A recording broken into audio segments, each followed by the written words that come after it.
नमस्कार। लोकसभा चुनाव से जुड़ा कैपिटल टीवी का खास शो 24 करन विपक्ष बेदम देख रहे हैं आप। मैं हूं आपके साथ पूजा। आज राहुल गांधी से जुड़ी एक ऐसी खबर सामने आई है जिससे लगता है उनके चुनावी प्रचार पर ब्रेक लगने वाला है। दरअसल बड़ी खबर यह है कि राहुल गांधी के खिलाफ एक एडवाइजरी जारी की गई है और इस एडवाइजरी के तहत उन्हें सतर्क रहने की सलाह दी गई है। उनको साफ शब्दों में यह आदेश जारी किया गया है कि सोच समझकर बयान दे। तो ये पूरा मामला क्या है बताएंगे आपको। साथ ही उत्तर प्रदेश में कांग्रेस और खास तौर से गांधी परिवार का गढ़ माने जाने वाले रायबरेली और अमेठी सीट पर अटकलों का दौर खत्म होता नजर आ रहा है। खबर यह है कि कांग्रेस ने रायबरेली से प्रियंका गांधी वाड्रा को उतारने का फैसला किया है।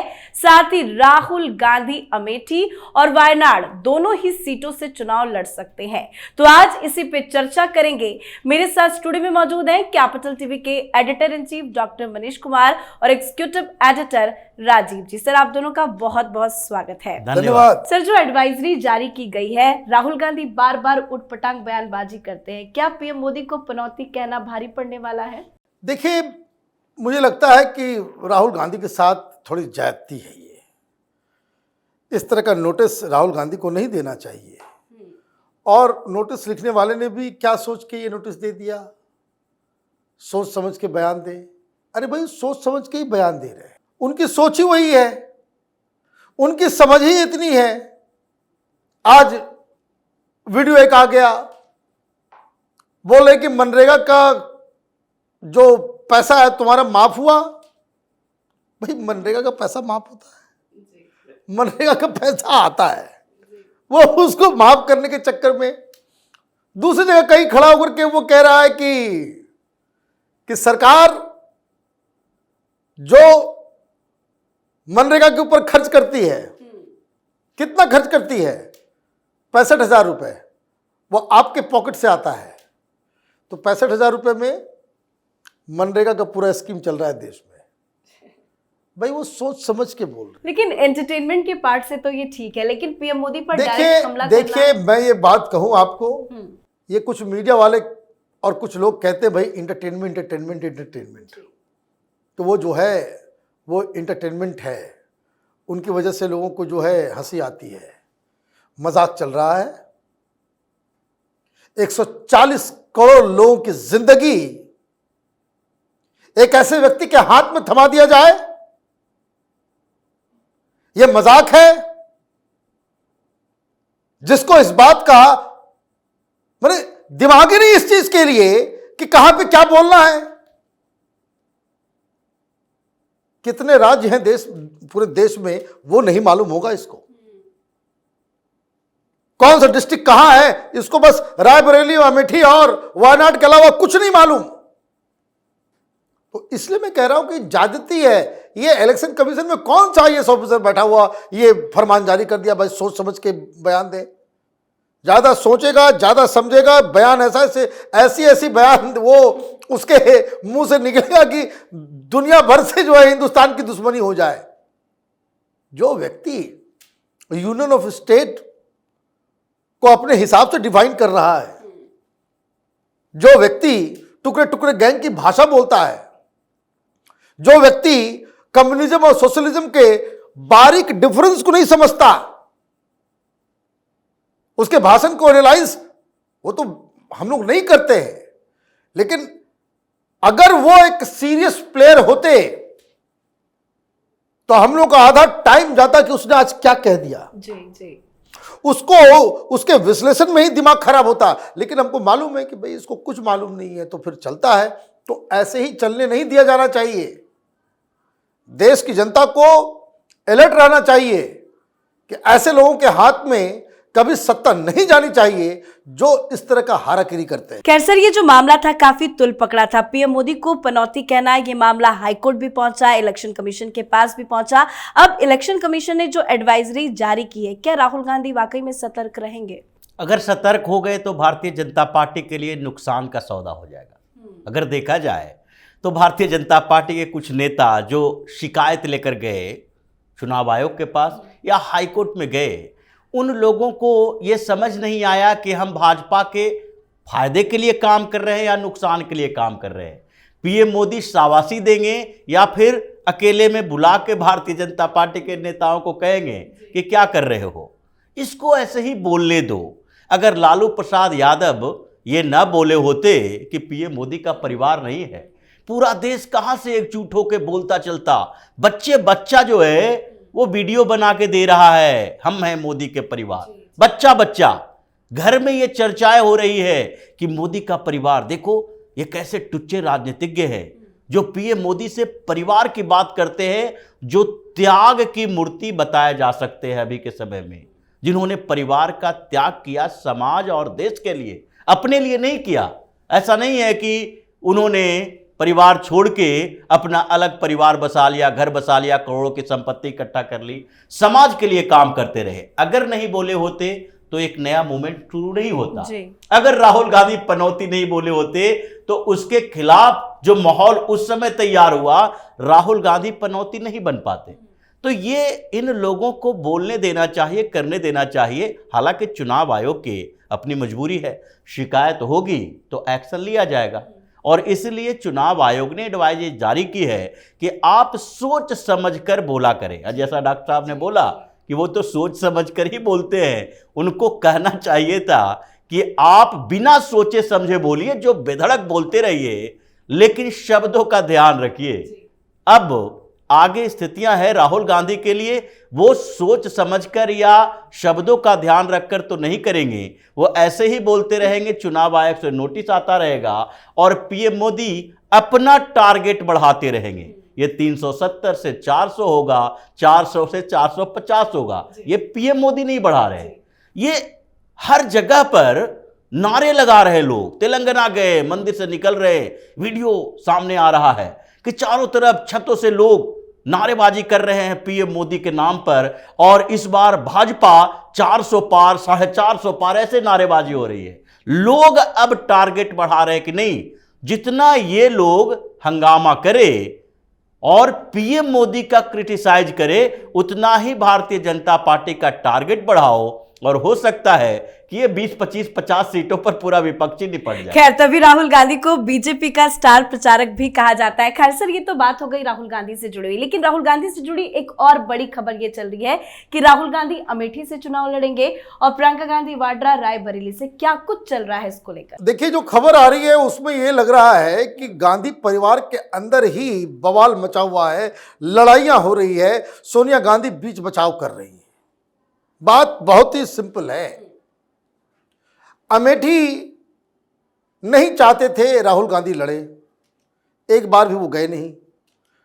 अमेठी में इनका बोरिया बिस्तर जो है वो स्मृति ईरानी ने पैक करके वायनाड भेज दिया। अब वहां तो उनके पास कुछ बचा नहीं। He wanted a change. कहाँ? रायबरेली इनको लगता है कि थोड़ा ज़्यादा सेफ है अमेठी से। मम्मी तो चली गई राजस्थान से। अब देखिए क्या बोला जाए भाई, राजस्थान से क्या लेना देना तुमको? राजस्थान से उठ के चलेगी राज्यसभा में? मतलब कानून का मखौल ये बड़े बड़े राजनेता इस तरीके से उड़ाते हैं। भाई राजस्थान से क्या लेना देना? राज्यसभा, लोग एक चीज समझ लीजिए, लोकसभा में कोई भी व्यक्ति किसी भी जगह से चुनाव लड़ सकता है, लेकिन राज्यसभा में उस राज्य का निवासी होना जरूरी है। कितने दिन रही है वहां? इज्जत बचाना भी तो जरूरी है ना भाई। इज्जत बचाए या देश को बचाए, ये काम करने में शर्म नहीं आती लोगों को? ये कोई भी पॉलिटिकल पार्टी का हो, बीजेपी का हो, कम्युनिस्ट हो, कांग्रेस हो, किसी भी पार्टी का हो, चोर दरवाजे से घुसेंगे आप संसद के अंदर? इसको कहते हैं राजनीतिक पॉकेट मारी। तो खैर, रायबरेली से वो अब निपट गई। प्रियंका वाड्रा रायबरेली से लड़ना चाह रही थी और भाई जो है रायबरेली जाना चाह रहा था। भाई जो है ये चाह रहा था कि जाओ तुम भिड़ो जाकर के स्मृति ईरानी से। तो स्मृति ईरानी से तो डर गई प्रियंका वाड्रा। कारण, पिछली बार जब 2014 में स्मृति ईरानी को चुनाव में उतारा गया था तो मीडिया वाले ने पूछा कि भाई अमेठी से स्मृति ईरानी लड़ रही हैं, आप कैसे देखती हैं? प्रियंका वाड्रा ने दंभ और अहंकार, भाई गांधी परिवार से हैं हम, उसने मीडिया में कहा था स्मृति ईरानी हूँ। कौन स्मृति ईरानी? मैं नहीं जानती कौन है। आप गूगल कीजिएगा, आपको मिलेगा, यूट्यूब पे भी और आपके इस पे। और अगर वो अमेठी से आ गई होती तब तो कमाल हो जाता, फिर वो वीडियो जो है सब जगह चलता, स्मृति ईरानी हो। और हार गई होती तो ये तो सही दंड होता, ये परिवारवाद के खिलाफ जो सबसे बड़ा चोट होता वो मिलता। लेकिन हुआ ये, प्रियंका वाड्रा कही कि नहीं हम वहां से नहीं लड़ेंगे, हमको लड़ाओ तो वहीं से लड़ाओ, रायबरेली के अलावा कहीं नहीं। क्योंकि उसको मालूम है कि भाई ने कांग्रेस पार्टी का बेड़ा गर्क कर रखा है। तो ये एक कॉम्प्रोमाइज हुआ। राहुल गांधी फिर से अमेठी से लड़ेंगे, ये रायबरेली से लड़ेंगी। लेकिन इस बार जो सिस्टम दिख रहा है वो ठीक नहीं है। कारण वो डी राजा की पत्नी एनी राजा, वो प्रोपेगेंडिस्ट, टुकड़े टुकड़े गैंग, बहुत खतरनाक लोग हैं। आगे कहानी बताऊंगा इस डी राजा की पत्नी के बारे में। तो वो वहां से लड़ रही है, वायनाड से उसने डिक्लेयर कर दिया। यहां येचुरी के बगल में बैठ करके, पटना में अभी हाल में येचुरी के बगल में बैठ करके जो है ये लोग डिस्कशन कर रहे हैं। और येचुरी का जो वाम मोर्चा है सीपीआई से, वो आपके खिलाफ उम्मीदवार खड़े कर रहा है। तो ये गठबंधन कैसे चलेगा, नहीं चलेगा? मुस्लिम वोटर जो है अगर इधर से उधर हो गया तब तो राहुल गांधी वायनाड से भी जाएंगे और अमेठी से तो जीतने का कोई सीन नजर आ नहीं रहा। बिल्कुल। तो राजीव सर, क्या चल रहा है अमेठी और रायबरेली में? अगर प्रियंका गांधी वाड्रा के चुनाव लड़ने की खबर है, हालांकि बयान भी सामने आया है, लेकिन प्रियंका गांधी वाड्रा इन दिनों कहाँ है? अंडरग्राउंड है, नजर नहीं आ रही है, एक्टिव भी नहीं है। देखिए, ये बहुत मुश्किल दौर था सोनिया गांधी के लिए। सोनिया गांधी कोशिश करती रही, मनाती रही प्रियंका वाड्रा को, और प्रियंका वाड्रा पहली बार अपनी मां को चैलेंज की है। जब ये बार बार कहा जा रहा था, दबाव बनाया जा रहा था कि तुम अमेठी से चुनाव लड़ो, उसके लिए तर्क सीधे नहीं दिए जाएंगे, बताए ये नहीं जाएंगे कि राहुल गांधी रायबरेली से क्यों चुनाव लड़े। लेकिन ये कहा गया था कि प्रियंका वाड्रा को सोनिया गांधी ने पर्सनली कितनी बार समझाया कि अमेठी से स्मृति ईरानी, और स्मृति ईरानी के खिलाफ अगर तुम चुनाव लड़ोगी तो इसका मतलब है कि एक महिला होने के कारण स्मृति ईरानी को जो फायदे मिल रहे हैं वो फायदे एक्स्ट्रा नहीं मिल पाएंगे, तो तुम उनके खिलाफ लड़ो और रायबरेली छोड़ दो राहुल गांधी के लिए। लेकिन समस्या यह है कि प्रियंका वाड्रा ने पहले ही चैलेंज कर दिया कि हम वो सीट पर क्यों लड़े, पहली बार चुनाव लड़ने जाएं और वो सीट पर लड़े जहां से पहले राहुल गांधी हार चुके हैं। और दूसरी बात है, सोनिया गांधी जो रायबरेली से चुनाव लड़ती रही, राहुल गांधी को पहले अमेठी में सेट कर दिया। अगर सोनिया गांधी एक्टिव पॉलिटिक्स यानी कि चुनावी पॉलिटिक्स से रिटायर हो रही है तो उनकी सीट पर तुम भेज रहे हो राहुल गांधी को अमेठी छुड़ाकर, तो फिर ये उत्तराधिकार का जो संघर्ष चल रहा है, प्रियंका वाड्रा के मन में भी महत्वाकांक्षा अब धीरे धीरे ज्यादा बढ़ रही है। और उस बढ़ते हुए महत्वाकांक्षा में लग रहा है कि उत्तराधिकार बनाना है तो फिर तो रायबरेली से हमें लड़ना चाहिए। बहुत कोशिश की गई, इसीलिए इतने लंबा समय लग गया।